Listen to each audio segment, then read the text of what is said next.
भारत माता की जय, नर्मदा मैया की जय, गणेश भैया की जय। आज गणू भैया का जन्मदिन है।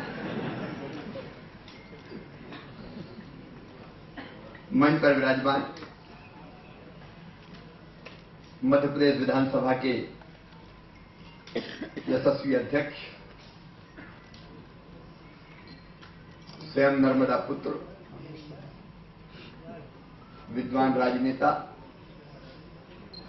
आदरणीय श्रीमान सीतासरण शर्मा जी, भारतीय जनता पार्टी के गतिशील प्रदेश के अध्यक्ष, लोकप्रिय और वरिष्ठ सांसद, और नर्मदा मैया से उनका भी बचपन से नाता है, आदरणीय श्रीमान नंद कुमार सिंह चौहान जी, विभाग के मंत्री, हम नर्मदा मैया का संरक्षण भी कर रहे हैं और व्यापक पैमाने पर वृक्षारोपण का अभियान भी चला रहे हैं। आदरणीय डॉक्टर गौरीशंकर सहजवार जी, आदरणीय अंतर सिंह आर्य जी, भाई विश्वास सारंग जी, संजय पाठक जी, प्रदीप पांडे जी, राघवेंद्र जी, दीपक जी, मनोज जी, यह सभी उपस्थित नर्मदा मैया के भक्तगण, क्योंकि जो आएगा वो भक्ति से भर के आएगा। नर्मदा मैया हमारे लिए केवल पानी बहने वाली जलवाहिका नहीं, साक्षात माता है हमारी। और डॉक्टर साहब बता रहे थे, मैं तो जब से पैदा हुआ और आंखें खोली तो मां के बाद अगर दर्शन किए तो नर्मदा मैया ही की, क्योंकि हमारा घर सीधे नर्मदा जी के किनारे। ये बात आपने सही की, और कुछ बीच में है ही नहीं। पहले थोड़ी दूरी थी, नर्मदा मैया और घर के बीच में थोड़ा खेत भी था, लेकिन समय के साथ वो कट कट के सीधे घर में मिल गई। और अगर मैं ये कहूं तो अतिशयोक्ति नहीं होगी, बचपन से जैसे हाथ पैर चलने लायक हुए तो दौड़ के अगर कहीं जाते थे तो नर्मदा मैया की गोद में जाते थे। घंटों नहाना, ऊधम मचाना नर्मदा मैया में, वहीं खेल खेलना। वे खेल था छुआ छुअल कहते थे हम। पानी में अंदर अंदर तैरते थे, दूसरा पकड़ने जाता था। फिर एक खेल खेलते थे नर्मदा जी में, जैत में पानी काफी गहरा है तो नर्मदा मैया में नीचे डूब के मिट्टी कौन उठा के लाता है सबसे पहले। तो रेत या मिट्टी जो रहती थी उठा के पकड़ के लेके आते थे। सबसे तेज कौन तैरता है, आगे कौन निकलता है, उसकी प्रतियोगिता भी चलती थी। और गर्मी के दिन में तो दोपहर में 3-4 घंटे नर्मदा मैया में निकलते थे, तब तक जब तक कि डंडा लेके घर से कोई आ नहीं जाएगी, चल निकल और देर हो गई। और घर से अक्सर चाचा जी आते थे, मारने पीटने और डांटने का काम उनकी तरफ था। तो जब तक नहीं आ जाए तब तक धूम मचाते रहते थे नर्मदा जी में। नर्मदा मैया का पवित्र जल, शीतल जल, शरीर को तो सुख देता ही है, लेकिन मन को भी सुख देता है, बुद्धि की प्रखरता भी प्रदान करता है, और सही अर्थों में आत्मा का सुख भी अगर मिलता है तो नर्मदा मैया के तट पर ही मिलता है। मेरे जैसे साधारण मानव नहीं, असाधारण संतों ने नर्मदा मैया के तट पर तपस्या की है। मानव जीवन का अंतिम लक्ष्य परमात्मा की प्राप्ति, और वो कैसे प्राप्त होंगे? 3 मार्ग हमारे में बताए गए। एक मार्ग है ज्ञान मार्ग। ज्ञान मार्ग का अनुगामी जो सत्य ज्ञान है, वो लोगों को प्रदान करने की कोशिश करते हैं। जैसे शंकराचार्य जी महाराज कहते थे, ब्रह्म सत्यम जगन मिथ्या जीवो ब्रह्मेव ना परा। सत्य कौन है? ब्रह्म है। जगत क्या है? मिथ्या है। अब ये कई बार ये भी कहा गया कि जगत तो सपना है और इसलिए उसकी उपासना करो, उसकी साधना करो। तो भगवान शंकराचार्य जी के अलावा एक ने अनेकों विद्वान हुए हैं जो जीवन का सत्य समझते हैं, उसको लोगों को बताते हैं। तो वही दिखता था। अभी भी अगर अकेले जाने की कहीं इच्छा होती है तो मन में यही भाव आता है कि कहीं नर्मदा जी के तट पे कोई ना हो, केवल मैया हो और मैं हूं, और किनारे अगर ध्यान लगा के बैठ जाए तो वो क्षण जीवन के सबसे बहुमूल्य क्षण होते हैं। अद्भुत है नर्मदा मैया। मुझे कहते हुए कोई संकोच नहीं है। नर्मदा मैया मेरे बचपन का झूला, जवानी की फुलवारी और बुढ़ापे की काशी है। अंतिम सांस लेंगे तो वही नर्मदा तट पर। अद्भुत है नर्मदा मैया सच।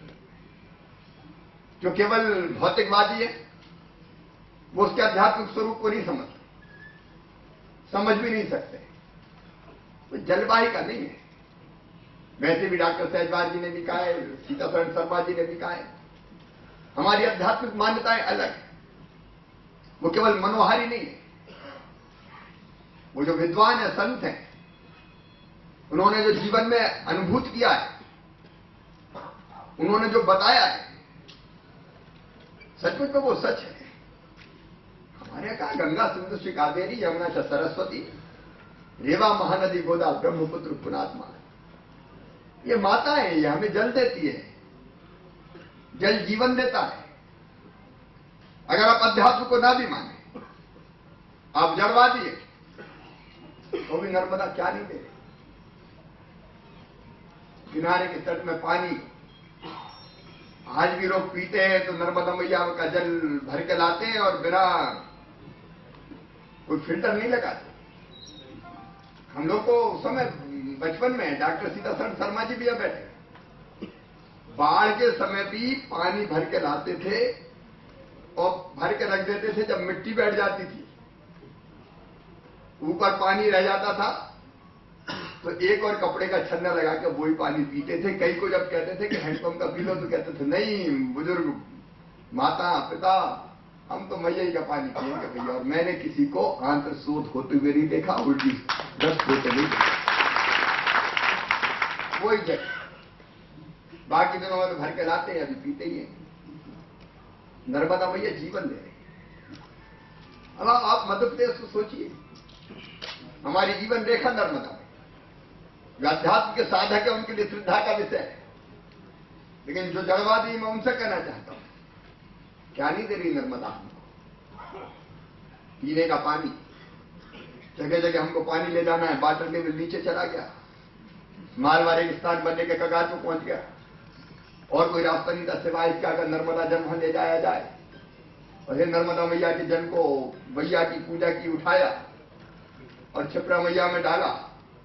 और जिस दिन नर्मदा मैया का जल क्षिप्रा मैया में डाला था, मैं राता पानी अभयारण्य में रात भर बैठा और नर्मदा मैया की पूजा करता रहा कि मैया आज जरूर जाना, लाज रख देना, अपनी बाधा करना। मालवा में नर्मदा जी का पानी गंभीर में जाएगा, काम चल रहा है। काली सिंध में जाएगा, फिर पार्वती में जाएगा।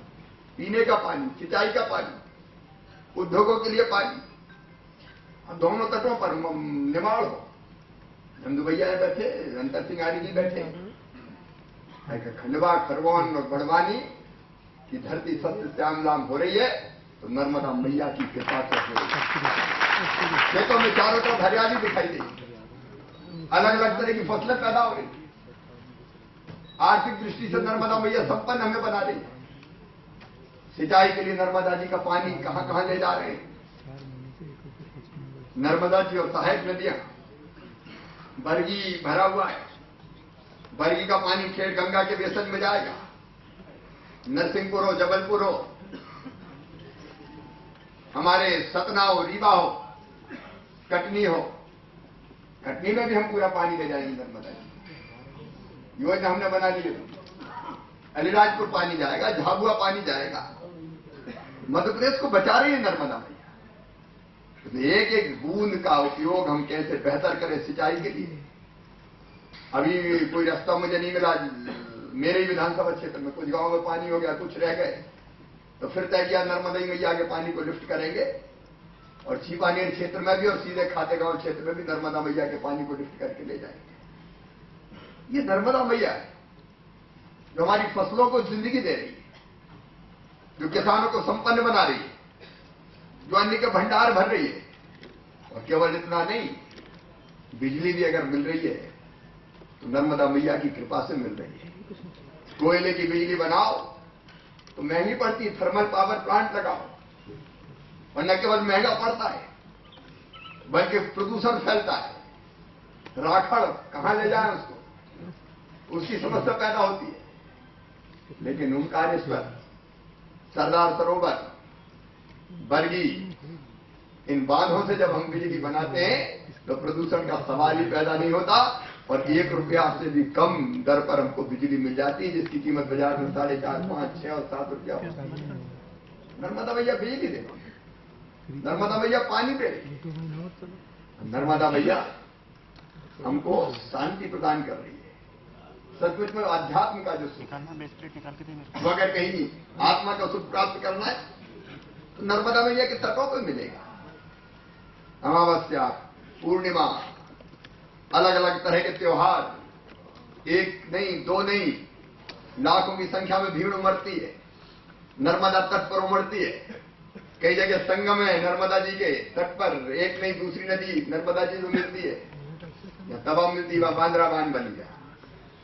एक नहीं कई स्थान, लाखों श्रद्धालु आते हैं, स्नान करते हैं, डुबकी लगाते हैं और अपने जीवन को सफल, सार्थक और धन्य मानते हैं।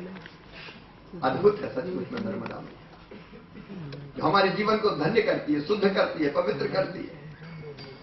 अब ऐसी नर्मदा मैया, हमें जगह जगह नर्मदा जी का पानी ले जा रहा हूं। पानी ले जाते ध्यान में आया कि पानी अलग अलग तो ले जा रहे हो, लेकिन ये तो सोच लो कि नर्मदा जी में पानी कितना है और कहां से आ रहा है। नर्मदा मैया ग्लेशियर से नहीं निकली। ऐसा नहीं कि बर्फ पिघल रहा है और गंगा जी में आ रहा है और गंगा जी बह रही है। नर्मदा मैया ग्लेशियर से नहीं निकली। नर्मदा जी के दोनों तटों पर वृक्ष, घने वृक्ष, साल के घने जंगल, एक तरफ सतपुड़ा, दूसरी तरफ विंध्याचल। कहते हैं 2 ही भाई है नर्मदा मैया के, और सौतेरे नहीं सके भाई है। एक इस तट पर और दूसरा उस तट पर। और अमरकंटक के दोनों तरफ देखे, अमरकंटक से दोनों तरफ देखे घने साल के वन। जब बारिश होती है तो वृक्ष बारिश के जल को अवशोषित करते हैं और बरसात समाप्त हो जाने के बाद बूंद बूंद करके वही पानी छोड़ते रहते हैं। और वो छूटता हुआ पानी धीरे धीरे धारा बन के, झरना बन के नर्मदा मैया में मिलता जाता है और धीरे धीरे नर्मदा मैया बनता जाता है। ये वनों की कृपा है। हम बचपन में देखते थे, डॉक्टर साहब भी देखते होंगे, नंदू भैया ने भी देखा होगा कि जब नर्मदा जी में स्नान करने जाते थे तो एक तो नर्मदा बह रही है और दूसरी छोटी छोटी धाराएं मिल रही है, जिनको हम कहते थे झील। रेत में से बबू लेकर के पानी निकलता था। आप में से जितने नर्मदा तट पर रहते हैं, और वो पानी नर्मदा मैया में मिलता जाता था। एक नहीं कई जगह से फूट फूट के वो पानी नर्मदा जी में मिलता था और नर्मदा जी की धार बड़ी और बड़ी होती चली जा रही। लेकिन समय के साथ साथ मनुष्य स्वार्थी हो गया, लेना तो जान गया, देने की कभी कल्पना भी नहीं की, और इसलिए वृक्ष कटते गए, वन समाप्त होते गए, और धीरे धीरे वो जो झरने फूटते थे, झीलें फूटती थी, उन झीलों की धार भी सूखती गई। और वो झीलों की धार सूखी तो धीरे धीरे नर्मदा जी की धार का प्रभाव भी मंद होता चला गया। पिछली गर्मियों में डिंडौरी जिले में गया, एक कार्यक्रम में गया था, नर्मदा जी पे एक पुल था, उसका उद्घाटन करने गया। देख के मैं बिल्कुल हतप्रभ रह गया और मन ग्लानि से भर गया। धार लगभग समाप्त हो रही थी, और मन में ये विचार आया कि ये स्थिति अगर रही, कल नर्मदा जी का ये स्वरूप रहेगा क्या? तुम पानी ले रहे हो, तुम बिजली ले रहे हो, तुम जिंदगी ले रहे हो, लेकिन नर्मदा जी को भी कुछ दो, इसका भाव तुम्हारे अंदर है कि नहीं है? और तब मन में आया कि अगर ये स्थिति ज्यादा दिन तक रही तो भारी संकट पैदा हो जाएगा। अब वक्त आ गया है कि हम मां का ऋण उतारने की कोशिश करें, मां की सेवा करने का प्रयास। और तब ये विचार मन में आया कि नर्मदा जी सदैव कल कल छल छल करके बहती रहे। वो आध्यात्मिक है, वो आदित्य है, वो अद्भुत है, लेकिन हमारे भी तो कर्तव्य है, हम कैसे उस धारा को और प्रबलतर बनाने की कोशिश करें। और इसके तरीके यही कि फिर से व्यापक पैमाने पर वृक्षारोपण, दोनों किनारों पर वृक्षारोपण। और वृक्षारोपण के लिए हमारे वन मंत्री जी यहां बैठे हैं, जो वनों की जमीन है उनमें फॉरेस्ट डिपार्टमेंट की ड्यूटी है और उनका संकल्प ही है कि घने जंगल फिर से हम लगा देंगे, जो फॉरेस्ट की जमीन है, पूरी क्षमता के साथ। और हम ऐसे वृक्ष लगाएंगे जो उपयोगी वृक्ष, उसकी पूरी रूपरेखा वन विभाग बना रहा है। लेकिन केवल वन विभाग के पास जमीन नहीं है, जमीन प्राइवेट किसानों के पास भी है। उस जमीन पे क्या होगा? सब मन में ये भाव आया कि कैसी योजना बनाए कि नर्मदा जी के दोनों तटों पर 1 किलोमीटर इस तरफ और 1 किलोमीटर उस तरफ, दोनों तटों पर केवल वृक्ष हो, वृक्ष फलदार हो। सवाल ये पैदा हुआ कि किसानों ने ये वृक्ष अगर लगा दिए तो 3-4 साल उनकी आमदनी का क्या होगा, उनका पेट कैसे भरेगा? और इसलिए मध्य प्रदेश सरकार ने यह तय किया कि दोनों तरफ वृक्षारोपण करें किसान, और जब तक फलदार वृक्ष फल नहीं देंगे तब तक उनको पूरा मुआवजा देंगी मध्य प्रदेश की सरकार। मां का कर्ज उतारने की कोशिश करेंगे। शुरू से हम कहा करें पता नहीं कितना मुआवजा लगेगा, कितना देना पड़ेगा। हम कहा जितना देना पड़े दे देंगे, लेकिन किसानों से आग्रह करेंगे फलदार वृक्ष लगाओ और कुछ मत करो। धीरे धीरे हम उस तरफ ले जाएंगे।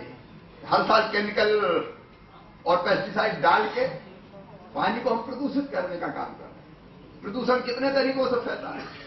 अमरकंटक से ही देखो, आश्रम बन गए, आश्रम बने तो आश्रम में शौचालय बने, शौचालय बने तो उनका पानी बहा, और पानी बहा तो नर्मदा मैया की गोद में आया। अब नर्मदा मैया की पूजा करने वालों, शौचालय बना के तुम पानी सीधे नर्मदा मैया में मिला रहे हो कि ये नर्मदा मैया सहन करेंगी? क्या ये हमें करना चाहिए? और जब ठेठ वहां से हम देखें, शहर बस गए, शहरों के सीवेज का पानी जा रहा है, गंदे नालों का पानी जा रहा है। अब ये स्थिति बदलनी पड़ेगी।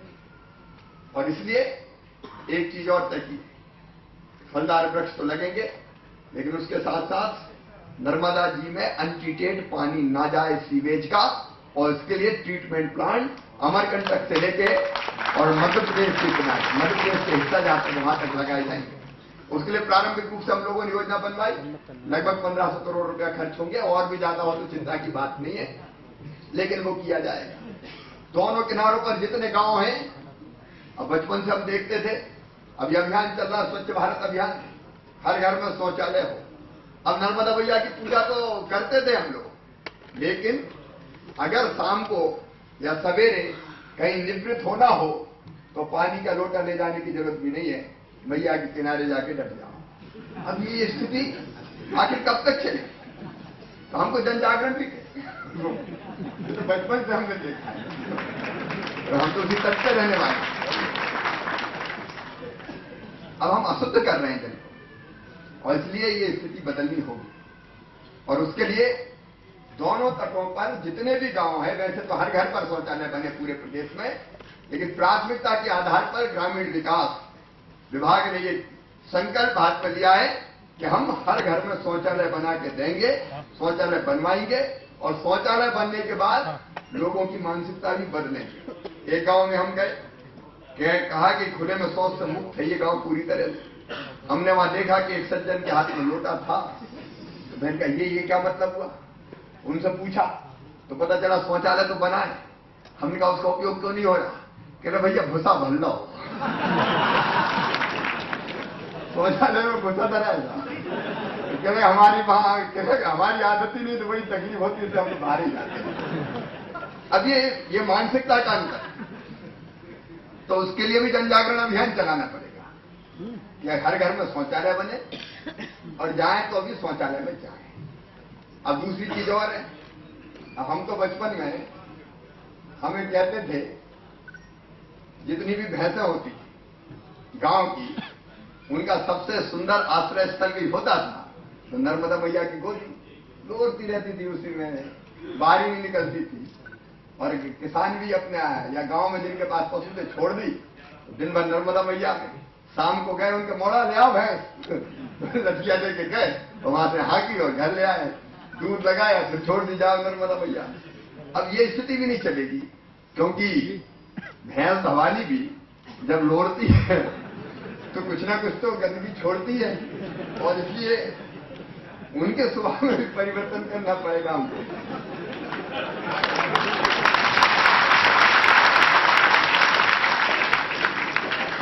ये सच्चाइयां हैं, व्यवहारिकता है।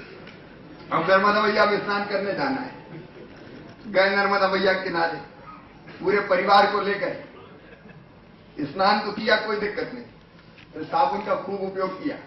उसके बाद फिर कपड़े निकाले और फचीट के धो रहे हैं घंटों पूरा, गंदे करो बाहर और मैल निकाल दो मैया में पूरा का पूरा।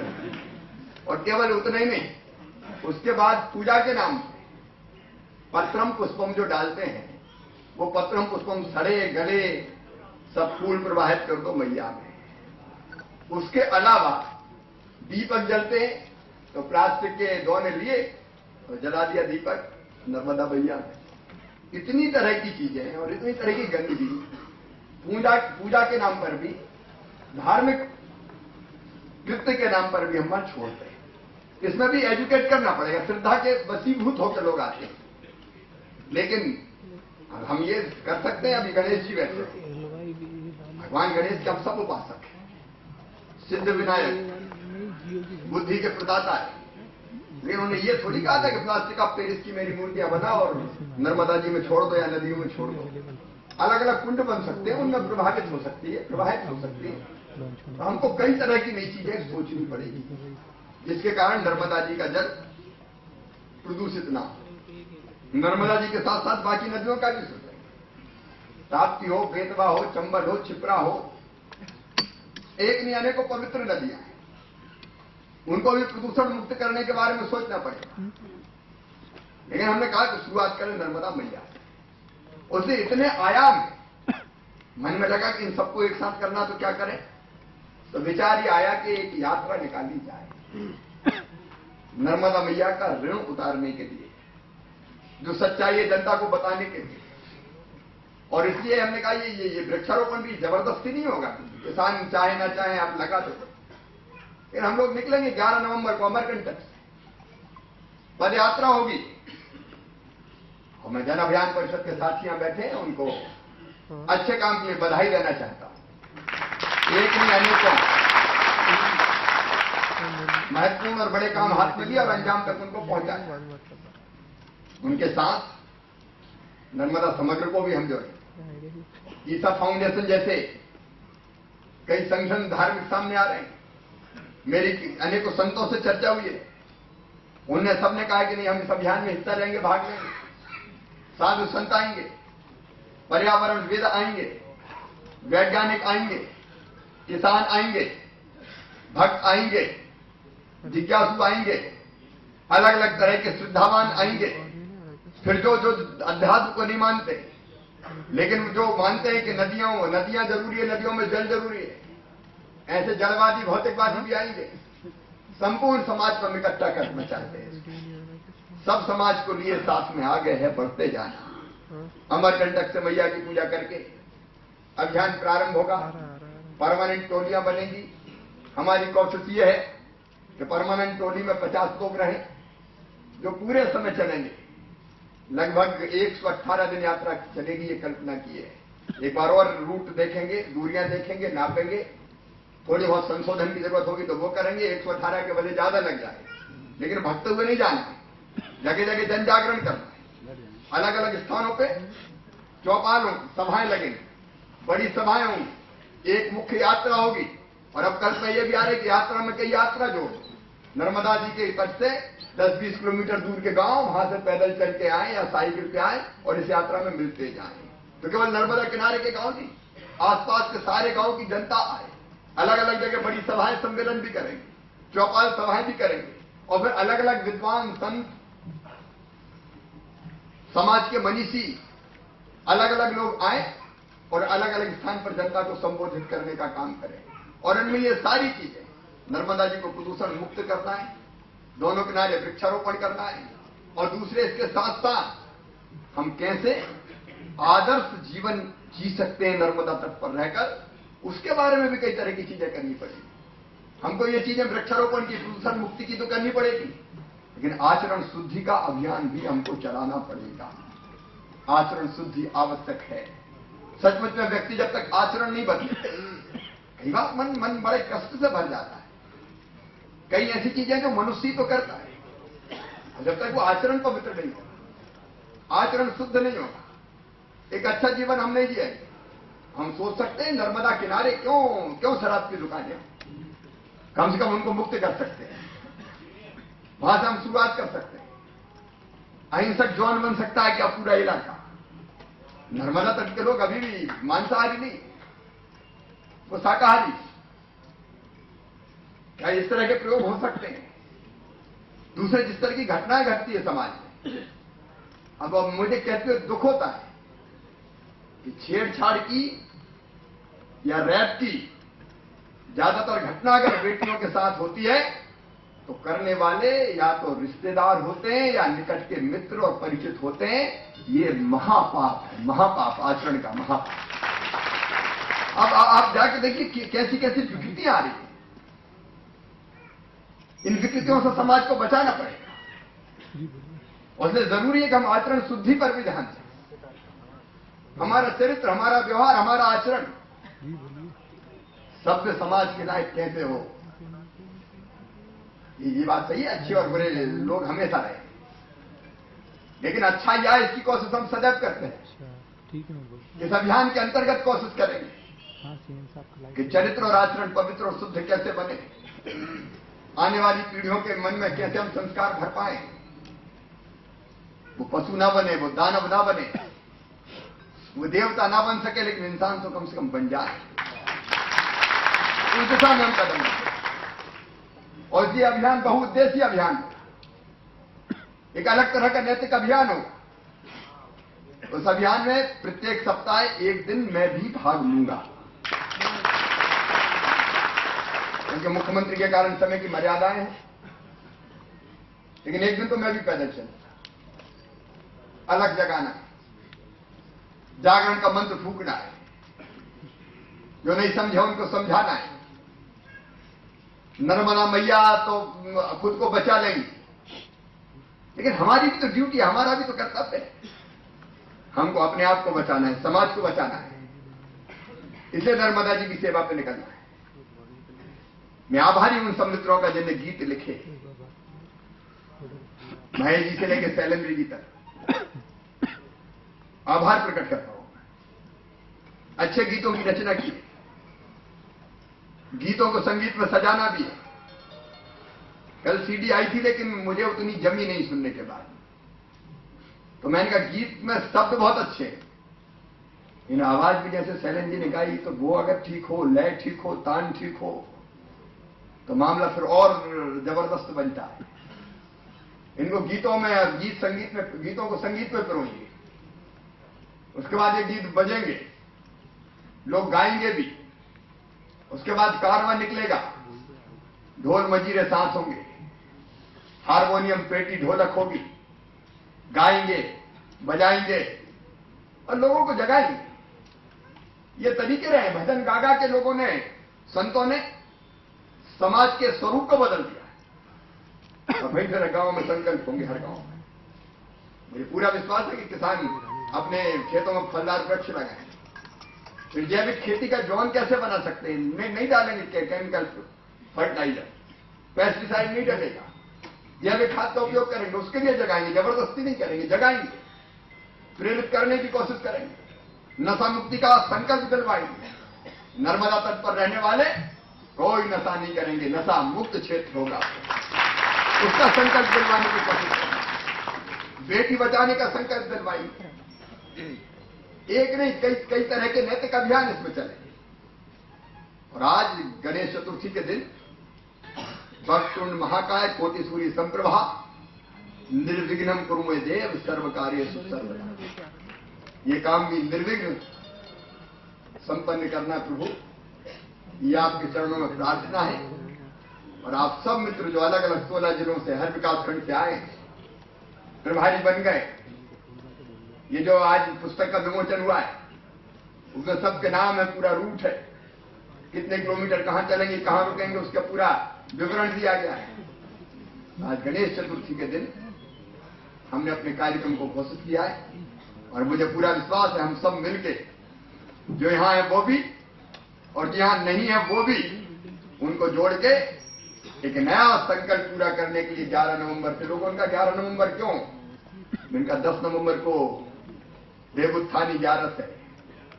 देव उठेंगे, देव जागेंगे और हम जन जागरण के लिए दूसरे दिन से निकल जाएंगे। पूरी दुनिया में उदाहरण बन जाए ये अभियान, पूरी दुनिया में। मैं देश की बात नहीं कर रहा, नदियों को बचाने का, प्रदूषण समाप्त करने का, आचरण की शुद्धि लाने का, नैतिकता की ताकत स्थापित करने का यह अभियान एक उदाहरण बन जाए, उसकी कोशिश हम सब मिलकर करेंगे। और मुझे पूरा विश्वास है कि आप सबके सहयोग से जो आए हैं मेरे साथी मित्र, ये श्रद्धा से, भक्ति से भर के आए, इनका जीवन अपने आप में एक मिशन है। ये आजीविका चलाने के लिए काम नहीं करते, ये एक विशिष्ट उद्देश्य की पूर्ति के लिए अपने आप को खपाए हुए लोग हैं, जिन्हें अलग अलग क्षेत्रों में काम करके दिखाया है। हम सब मिलकर ये नैतिक आंदोलन चलाएंगे। यह आंदोलन दुनिया में एक उदाहरण बनेगा। जी आप सबको मैं यहाँ पधारने के लिए धन्यवाद देता हूं, जिम्मेदारी स्वीकार करने के लिए धन्यवाद देता हूं। डॉक्टर सहजवाल प्रखर प्रज्ञा के धनी है, उनका मंत्रालय नोडल विभाग बनाए इसका। सरकार भी अपनी तरफ से कसर नहीं छोड़ेगी और सरकार के साथ साथ समाज भी कोई कसर नहीं छोड़ेगा। हम सब मिलके इस अभियान को संपन्न करेंगे और हमारी नर्मदा मैया सदा सर्वदा नर्मदे सर्वदे मध्य प्रदेश को गर्व दे। बोलिए नर्मदा मैया की हर हर नर्मदे।